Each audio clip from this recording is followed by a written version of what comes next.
Galing ng Karigara, nakarating ako ng Tacloban mag-jogging. Char. Na-stuck kami dito sa Tacloban. So, alas 9 pa yung alis. Alas 9 pa. Wala akong relo. Alas 6 pa lang magising. So, 6 AM pa lang. Kaya naglakad ako dito. Langyang buhay to.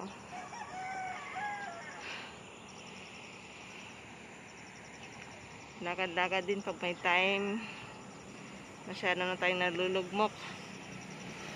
And welcome to Tacloban.